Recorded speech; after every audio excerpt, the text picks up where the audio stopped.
오랫동안 기다려 주셨는데요. 안녕하세요. 저는 회화과 정규리입니다. 혹시 제 수업 들어보신 분 계실까요? 저희 회화과 학생들도 좀 몇 분 참석을 해주셨는데요. 또 이렇게 특별한 날 초대해 주시고 또 만나 뵙게 되어서 매우 반갑습니다.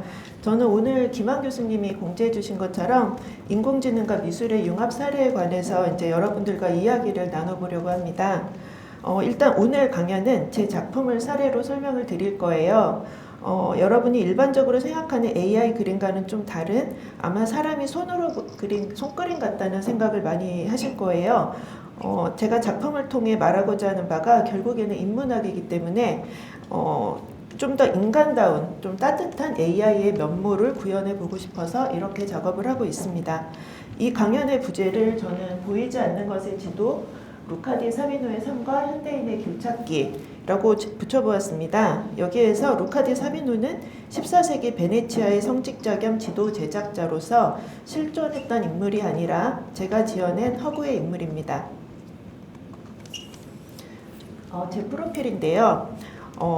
보시다시피 저는 오랫동안, 그것도 아주 오랫동안이에요. 저는 예중 예고를 나와서 미대 미술대학원 미술 박사까지 했습니다. 그러니까 얼마나 오랫동안 많은 그림을 그렸겠어요. 그래서 저는 굉장히 오랫동안 그림을 그려왔고 전시나 작품 판매도 나쁘지 않았으며 누가 봐도 화가로서 어느 정도 잘 살아온 것처럼 보였습니다. 그런데 제 마음은 전혀 행복하지 않았어요. 왜냐하면 캔버스 작업을 하면서 느끼는 어떤 물질적인 그 물질성이 너무 답답하고 고통스러웠기 때문입니다. 그 무게는 단순히 이제 캔버스나 물감이 가지는 물리적 특성뿐 아니라 그것을 다루는 동안 감내해야 하는 시간과 공간의 한계 때문이었습니다. 그래서 저는 한동안 그림을 그리지 않기도 했습니다. 틀에서 벗어나서 자유롭고 싶었습니다. 저는 항상 자유로움과 가벼움을 꿈꾸며 살았기 때문에 제 그림 속 인물과 사물들은 보시는 것처럼 언제나 중력의 테두리를 벗어나 있습니다. 그럼에도 불구하고 늘 캔버스라는 무거운 사각형의 틀 안에 갇혀 있을 수밖에 없었어요. 그러던 어느 날 AI라는 것이 등장을 했습니다. 저는 직감적으로 느꼈습니다. AI는 캔버스라는 물질적인 제약을 넘어서 시공간을 극복할 수 있는 도구가 될 수 있을 것이라고요. 저는 작년부터 이 새로운 방식의 예술을 실험하기 시작했습니다. 실험 기간이 몇 년이 걸리더라도 꼭 해내고 싶었기 때문에 캔버스 작업은 당분간 미뤄두었습니다.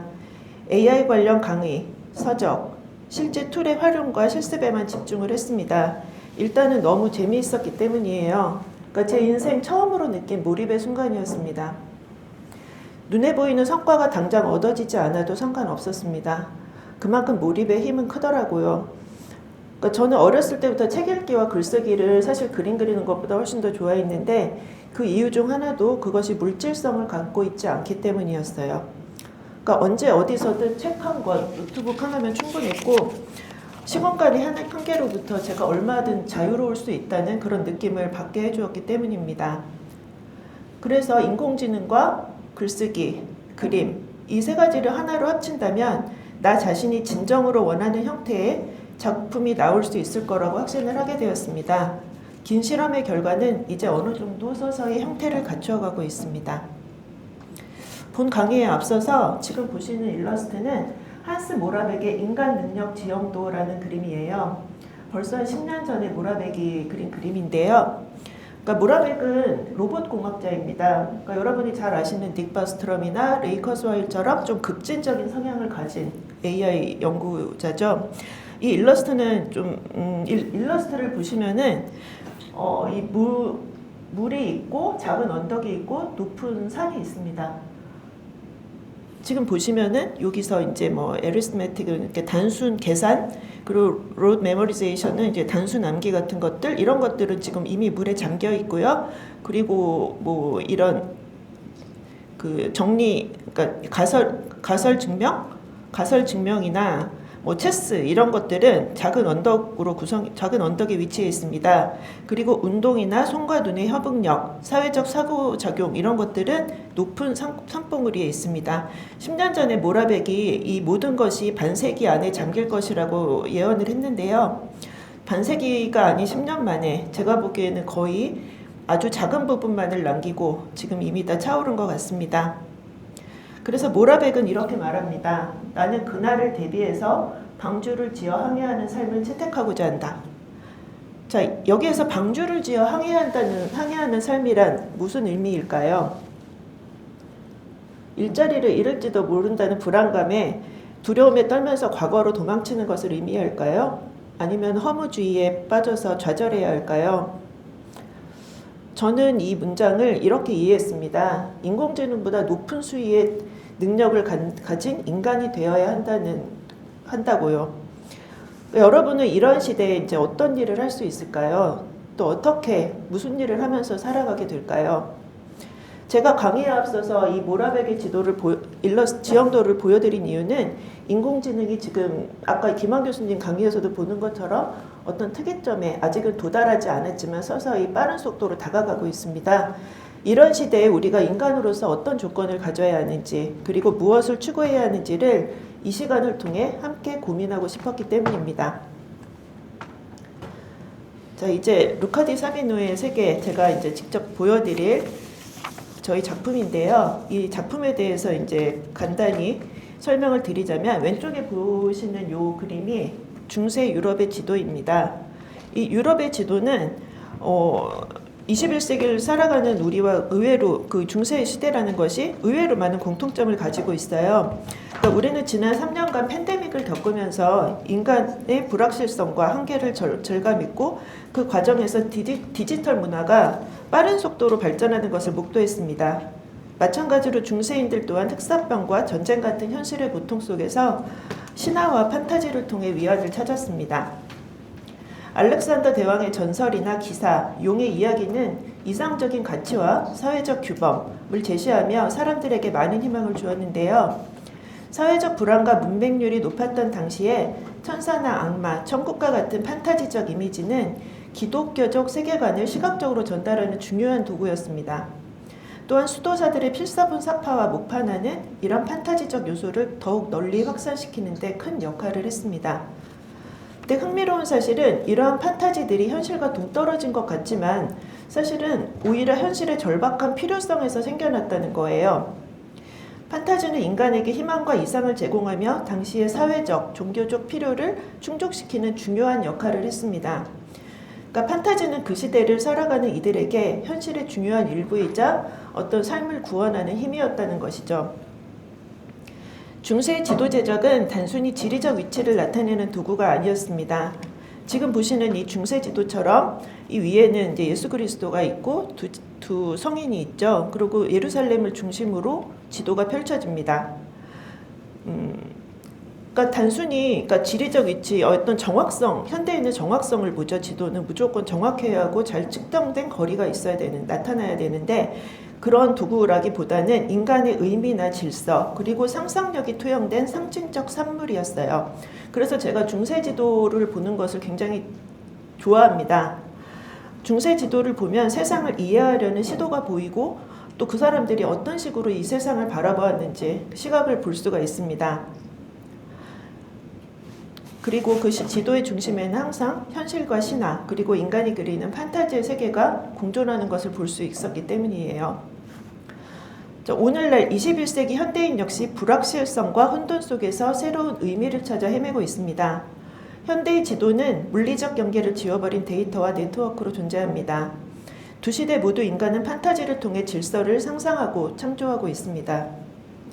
21세기 우리는 AI와 디지털 기술을 통해서 그들이 상상했던 판타지를 현실로 만들어내고 있는데 이 시대에는 정말 마법에 불과했죠. 그러니까 어떤 들어온 구전되는 신화나 전설에 불과했던 것들이 현대 AI 디지털 기술과 만나면서 인간은 더 이상 신비, 상상 이런 것들과 현실을 구별할 수 없는 새로운 시대에 도달을 했습니다.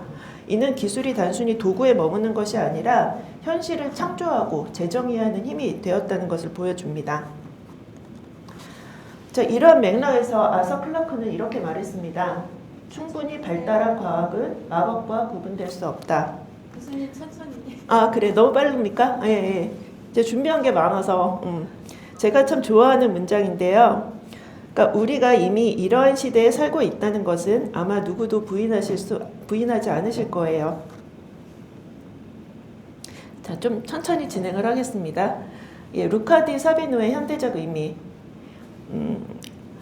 이 루카 디 사비노의 삶이라는 작품은 생성형 AI 이미지와 제가 직접 쓴 텍스트로 구성이 되어 있습니다. 이 이야기를 요약하자면 14세기 중반 베네치아의 수도사인 루카 디 사비노가 세상의 지리뿐 아니라 사람들이 외면하는 보이지 않는 세계까지도 혼신을 기울여 지도에 담고자 하는 이야기입니다. 그러니까 누가 알아주는 사람도 없고 그것이 실제 생활에 유용하지도 않았는데 루카 디 사비노는 그것을 끝까지 모두 다 담으려고 노력을 하죠.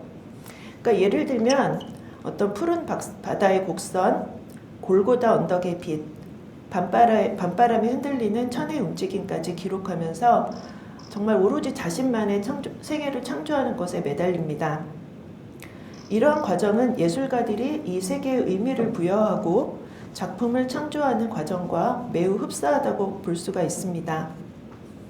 이러한 사비노의 이야기에는 현대의 우리에게 다음과 같은 두 가지 질문을 던집니다. 첫째, 우리는 어떤 지도를 따라 어디로 가고 있는가? 둘째, 기술과 효율의 시대, 진정한 인간의 가치는 어디에 있는가? 이제 루카 디 사비노라는 중세 지도 제작자가 그려낸 이 세계가 어떻게 21세기 우리에게 아직까지도 유효한 통찰을 제공할 수 있는지 한번 살펴보도록 하겠습니다. 자, 먼저 작품 제작 과정을 소개해 드릴 텐데요. 제가 미리 알아보니까 여기 인터넷이 그렇게 연결이 원활하지 않다고 들었습니다. 그래서 직접 인터넷을 연결해서 시연하는 거는 조금 시간이 많이 걸릴 것 같고 또 이미지를 생성하는 데도 시간이 많이 걸려서 그러니까 일단은 제가 한 과정을 편집을 좀 해서 보여드리도록 하겠습니다. 먼저 프롬프트를 만들어야겠죠. 그러니까 챗 GPT를 사용하는 게 가장 빠릅니다. 자, 요건 제 챗 GPT 화면이고요. 저는 4.0 사용하고 있습니다. 유료 버전이고 한 달에 한 22불인가? 그 정도 지불을 하고 있고요. 지금 여기서 첨부한 파일의 배경을 반영한 중세지도풍의 신비로운 느낌을 주는 일러스트를 만들고 싶어 미드저니 이미지 생성을 위한 프롬프트를 작성해줘. 이 미드저니는 한글을 못 알아듣습니다. 그래서 이제 항상 영어로 작성을 해줘야 하는데 이 첨부한 파일이란 제가 쓴 글의 파일을 통째로 집어넣었어요. 이 글의 배경에 어울리는 지금 이게 소리가 잘 들리시나요? 마이크가 아이고 잘 들려요? 예. 예. 그래서 첨부한 파일에 어떤 제 글의 배경을 반영한 중세지도풍의 신비로운 느낌을 주는 일러스트 이런 프롬프트를 넣었을 때 챗GPT가 단 몇 초 만에 이렇게 긴 영문에 그러니까 저는 보통 8K를 사용하는데 제가 여기서는 4K로 했습니다. 이 프롬프트는 신비로운 분위기와 뭐 이렇게 나오죠. 아이고 제가 잠깐만. 그래서 이런 일러스트를 생성하기 위한 프롬프트 예시입니다. 이렇게 나오면 이거를 그대로 캡처를 해서 복사를 합니다.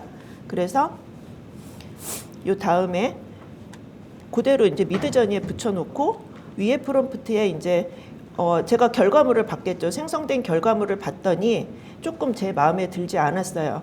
조금 인공적인 맛이 있었고 좀 더 저는 자연스럽고 좀 뭐라 그럴까 수채화 느낌도 주면서 좀 생기 있는 화려한 느낌을 원했습니다. 그래서 위에 프롬프트에 Vibrant Watercolor Highlights라는 수채화 느낌의 화려한 강조색을 추가해서 다시 작성해줘 이렇게 했더니 프롬프트가 다시 나왔습니다.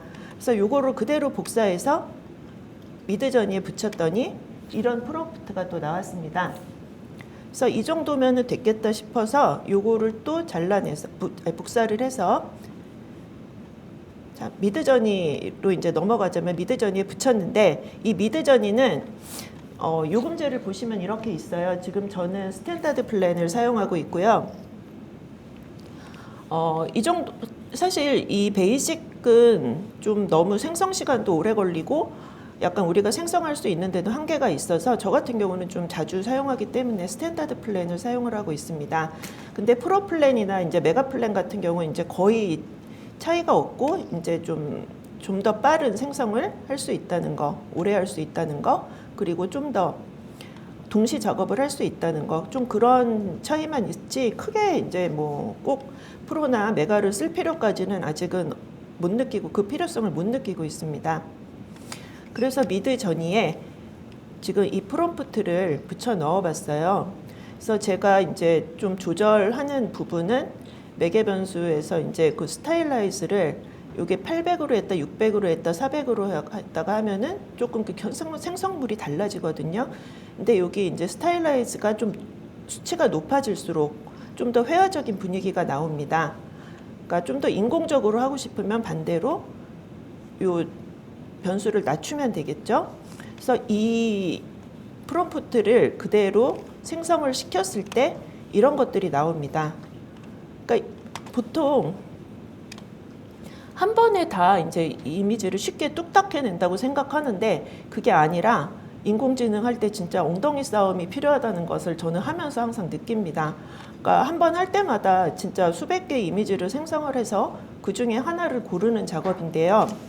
그러니까 저 같은 경우는 오히려 이 인공지능의 할루시네이션이라고 이제 좀 엉뚱한 답을 내놓는 그런 현상이 있는데 그거를 좀 역이용하는 편이에요. 왜냐하면 저희가 예술 분야이기 때문에 가능한 일인데 그거를 이제 역이용을 해서 저희 프롬프트에 대한 엉뚱한 답을 내놨을 때 그것을 보고 또 다른 글을 씁니다. 그리고 그걸로 프롬프트를 만들어서 또 집어넣고 또 왔다 갔다 하면서 그렇게 해서 작업이 만들어지거든요. 그래서 이제 그런 과정 속에서 이제 제가 느끼는 점은 분명 AI는 단순한 도구 이상의 뛰어난 능력을 가진 협업자라는 거예요. 하지만 예술적 창조의 주체는 여전히 인간이고 작가일 수밖에 없다는 것입니다. 인공지능은 스스로 판단할 수 없어요. 우리가 주는 프롬프트에 대해서 무작위의 이미지를 선별 없이 대량 생산해낼 수는 있습니다. 그런데 그 이미지를 선별하고 수정하고 선택하는 것은 인간의 몫이에요. 그것도 이제 어떤 경험을 가진 작가가 자신의 작품에 사인할 때 함부로 하지 않는다는 거는 아마 미술 전공하시는 분은 아실 텐데 그 사인을 하는 순간 그 오랜 숙고가 필요하지 않습니까? 그래서 이거를 고를 때에도 선택할 때에도 어떤 작가의 숙고를 거쳐서 선택되고 그 후에 이제 세부적으로 보정하는 과정을 통해서 이제 작품이 완성된다는 것이죠. 자, 이제 본격적으로 작품을 보시면서 이야기를 하실 텐데요. 그러니까 제가 사용하는 소제목들이 있습니다. 근데 다 추상명사예요. 근데 이런 것들이 그냥 나온 게 아니라 인공지능이 발달함에 따라 더 중요한 거는 인간의 조건이라고 생각합니다. 그래서 우리가 인간이기 위해서 어떤 조건을 가져야 하는지 먼저 그 고민이 선행되어야만 그 기술을 좀 더 윤리적으로 우리 인간에게 이로운 방향으로 사용할 수 있지 않을까 이렇게 생각을 해서 이런 소제목들을 붙이고 있습니다. 그리고 여기서 지오코라는 것은 유이라는 뜻의 14세기 베네치아어입니다. 왜냐하면 이 글의 배경이 14세기 베네치아이기 때문에 그래서 이런 거를 검색할 때는 퍼플렉시티라는 툴이 있어요. 퍼플렉시티가 검색 기반 툴이기 때문에 좀 할루시네이션이 거의 없습니다. 그래서 이런 거는 그런 사실 기반에서 할 때는 이런 퍼플렉시티를 통해서 검색을 하시면 좋습니다. 자, 이 내용을 한번 제가 천천히 읽어보겠습니다. 14세기 중반 베네치아의 수도사 루카 디 사비노가 제작한 지도는 많은 중세 이미지와 유사하게 예루살렘을 세계의 중심에 두었다. 이 지점으로부터 세계의 두루마리가 펼쳐진다고 보았기 때문이다. 사비노는 지도를 제작할 때마다 푸른 바다의 곡선을, 변덕스러운 왕들의 비스킷 같은 꿈을, 밤바람에 흔들리는 흰 옥양목 천을, 골고다에 빛나는 언덕을, 작지만 어디에나 존재하는 것들을, 서랍 속에 숨겨놓은 구겨진 자아를, 묘지의 뼈와 이름들을 생각했다. 그는 지도 속으로 들어가 이리저리 돌아다니고 길을 잃기도 하다가 지도 밖으로 나갈 수 있는 길을 한 개 혹은 여러 개 찾아내기도 했다. 그는 온갖 도시와 바다와 산맥을 모양대로 오리고 그 조각들을 옮기고 뒤바꾸면서 전혀 다른 방식으로 세계를 조립해 보기로 했다. 그리고 조립된 세계의 겸손한 독재자가 되어 지도의 모든 이름을 유리병 속에 놓고 흔들어 버렸다. 이 즐거운 놀이는 결국 사비노의 지도를 무용한 것으로 만들어 버렸다. 아이고.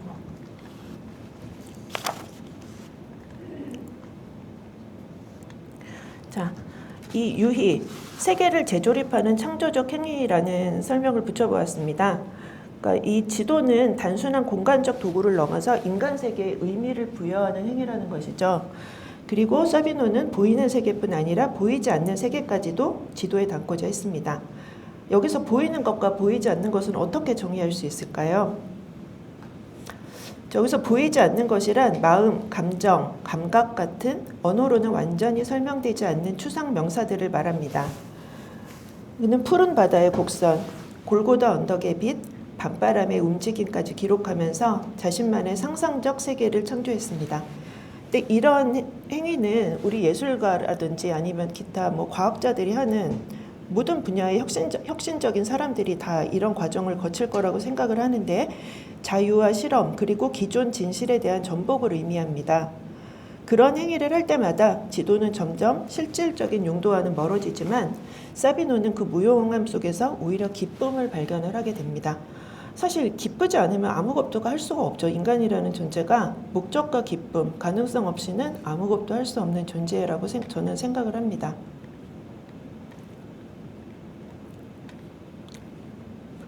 자, 불화. 여기서 이 불화라는 것은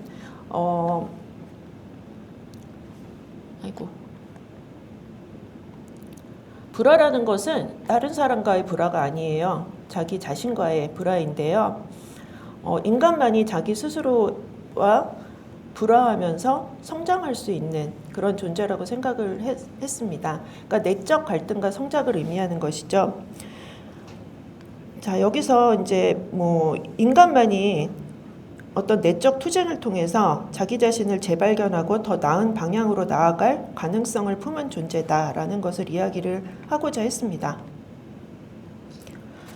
자, 차원. 이 차원이 있기 때문에 우리가 인식의 한계를 가질 수 있는 것이죠. 그러니까 인간이란 3차원 이상의 것을 상상할 수 없습니다.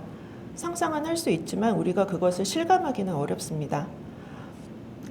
태초에 두리머리가 있었고 거기에 바다가 있었다. 사람들은 바다 위에 왕국을 세우느라 밤낮으로 분주했다.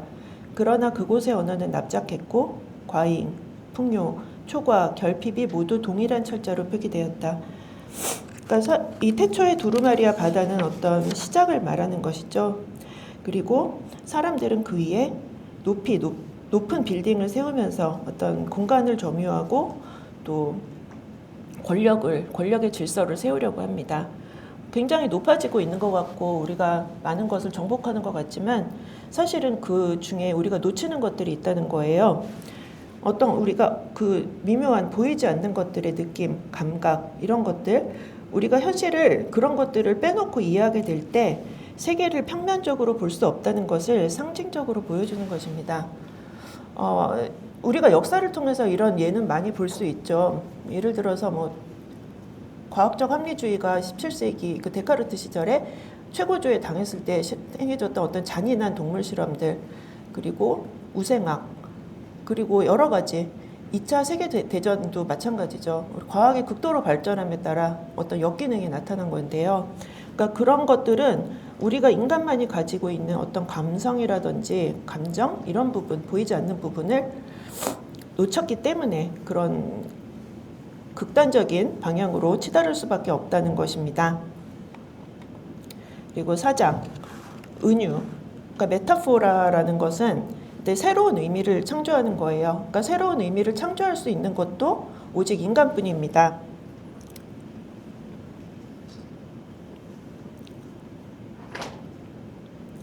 그리고 5번째 조건은 저는 동반자, 사랑과 연대라고 생각을 했습니다. 자, 여기서 소멸하는 날개를 가진 천사들이 사비노의 배에 사뿐히 내려앉았다. 그 순간 하늘이 흘러갔다. 결핍과 망각과 고뇌와 대단한 생각들까지도 모두. 자, 여기서 소멸하는 날개를 가진 천사들이라는 것은 어떤 결핍과 부족한 존재들이에요. 우리 인간은 모두 다 그런 존재들이죠. 근데 누군가가 동행할 때 어떤 우리의 결핍과 망각과 고뇌, 이런 대단한 생각들, 이런 것들이 모두 다 흘러갈 수 있다는 거예요. 우리가 동행함으로써. 자, 마지막으로 테마로 보는 인간의 조건, 희망인데요. 저는 희망은 생명력의 원천이라고 생각합니다. 자, 그래서 이 가운데 1000개의 꿈이 모여서 새를 닮은 식물이 달아나고 이런 희망들이 바람이 불 때마다 하늘 전체에 흩어진다는 것은 세상을 꽉 채울 정도로 사람들 사이에 공유될 수 있다는 의미입니다.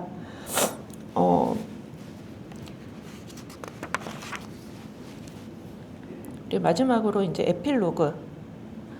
이 그림도 굉장히 어떤 사람이 그린 수채화 같은 느낌이 드실 거예요. 에필로그. 일정한 시간이 흘러야 닿을 수 있는 해안, 충분히 사랑해야 오를 수 있는 언덕, 멈추지 않아야 건널 수 있는 국경, 기쁨과 탄식 사이에 놓인 모든 땅을 위해. 그러니까 제가 그렇게 길지 않은 인생을 살아왔지만 어떤 분야에서 많은 노력을 기울여도 일정한 시간이 흘러야만 그 절대 시간이 필요한 경우가 분명히 있어요. 그러니까 노력에 비례해서 모든 것이 이루어지지 않고 또는 노력이 부족했는데도 운이 좋아서 이루어지는 경우도 많습니다. 하지만 가장 어려운 시간은 그 일정한 절대 시간을 감내하는 거예요. 기다리고 인내해야지 거기에 갈 수가 있습니다. 그래서 충분히 사랑해야 오를 수 있는 언덕이라는 것도 자기가 가고자 하는 목표를 충분히 사랑하지 않으면 그 언덕에 절대 오를 수가 없습니다. 그리고 멈추지 않아야 합니다. 멈추지 않아야 그 국경을 넘어갈 수 있습니다.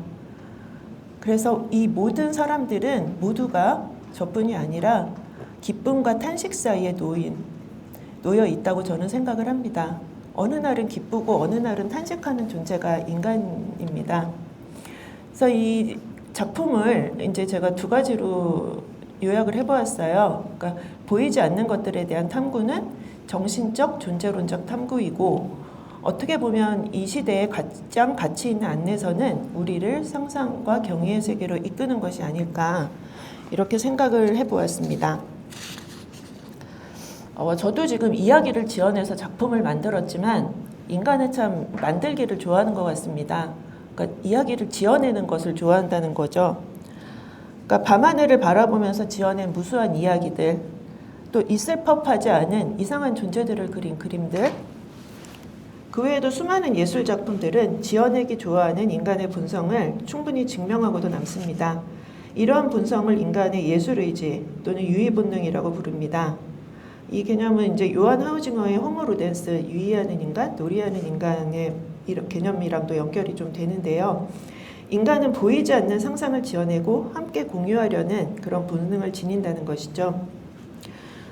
여기 이제 회화과 학생들 뿐이 아니라 공학을 전공하는 학생들도 계신데 인간은 수학과 과학, 예술을 통해서 존재를 생성해 왔습니다. 이 말은 고대로부터 현대에 이르기까지 보이지 않는 것을 향한 인간의 본능적인 탐색을 정말 증명해 보여준다고 생각을 합니다. 그래서 21세기에 온전히 살아간다는 것은 보이지 않는 것들에 주목하는 것이 아닐까 그렇게 생각을 합니다. 그리고 가치 있는 것들은 우리를 상상과 경의의 세계로 이끄는 것이 아닐까 저는 예술을 하는 사람으로서 이렇게 생각을 했습니다. 자, 여기서 질문 한 가지만 해볼게요, 여러분.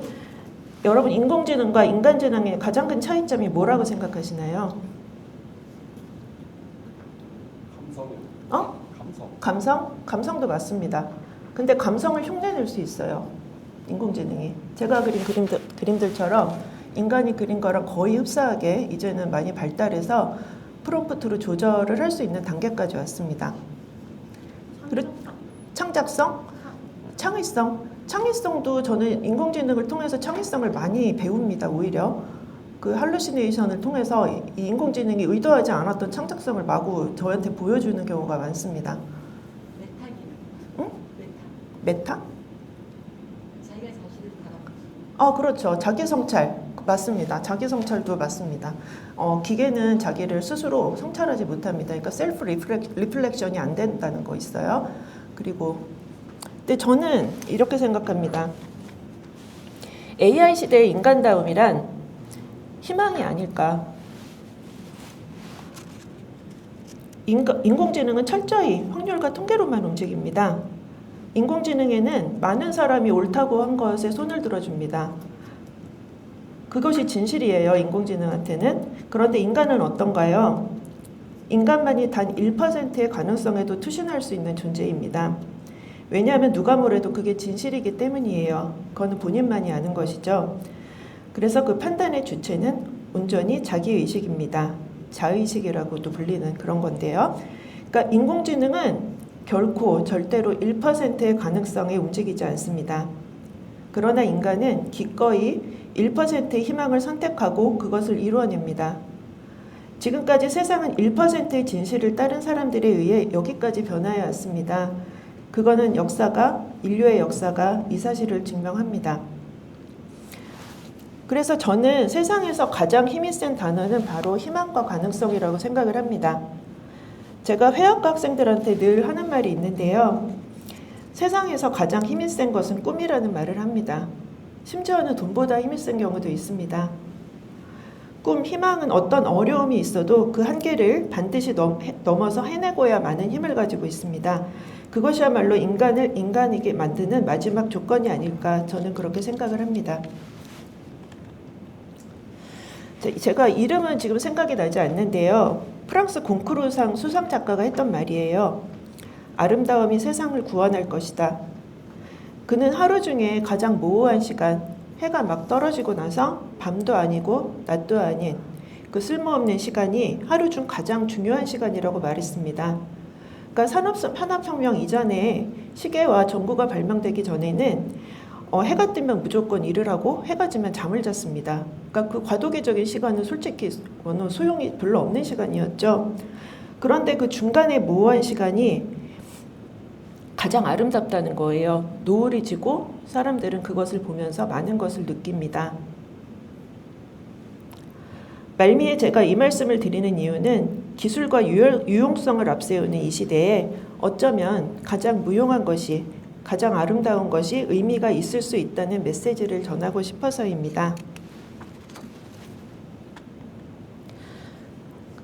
그래서 AI와 인간의 창조적 협력을 기술적 측면, 예술적 측면, 철학적 측면으로 이제 제가 정리는 했는데 이거를 그냥 뭉뚱그려서 말하자면, 그러니까 AI는 점점 발달하고 있고 하지만 그것이 우리 인간을 위협한다고 생각하기보다는 인간의 창조적 능력을 증강할 수 있다는 방향으로 생각을 해주시면 될 것 같고요. 이렇게 기술이 점점 발달함에 따라 철학적 성찰이 점점 중요해지는 시기다. 윤리적 성찰이 중요해지는 시기다. 이런 것들을 간과하면 절대로 안 될 거라고 생각을 합니다. 그래서 AI를 활용한 예술 창작 시대 교육의 방향성은 어떤 창의성과 비판적 사고로 가야 되지 않나 저는 그렇게 생각을 합니다.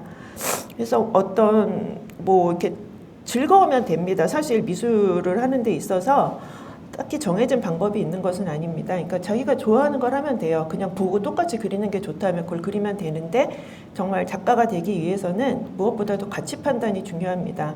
그것을 보고 가치를 부여하는 건 작가 자신이기 때문이에요. 근데 그 판단을 하려면 필요한 게 뭐가 있겠습니까? 오랜 경험도 필요하고 어떤 시류 이런 것도 필요합니다.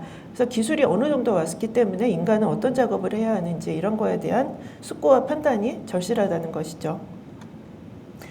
자, 마지막으로 좀 더 알고 싶으신 분은 이 이야기가 계속 인스타그램에 연재가 되고 있습니다. 그래서 이제 제 인스타그램 주소는 위에 보이시는 요 CURICHNG11이고요. 팔로우는 사랑입니다. 자, 오랜 시간 경청해 주셔서 감사합니다. 그리고 생성형 AI와 미술과 생성형 AI라는 과목이 1학기 때 제가 이제 개설을 합니다. 그래서 그 과목에서 다룰 부분들은 그러니까 회화과 학생들을 위한 전공 과목이기는 해요. 그러니까 GPT를 통해서 어떤 프롬프트 작성하는 법부터 미드저니 활용법, 그리고 퍼플렉시티나 그 외 툴을 사용해서 미술사적 맥락이나 배경을 형성하는 법, 그리고 비판적 글쓰기, 작가 노트 작성, 그리고 마지막으로 포트폴리오 작성까지 여러 가지 툴을 통해서 소개해드리려고 합니다. 뭐 이 PPT도 마찬가지로 인공지능이 대부분 만들고 제가 수정을 한 결과입니다. 여러분 그러면은 1학기 때 뵐 수 있으면 뵙겠습니다. 예, 감사합니다.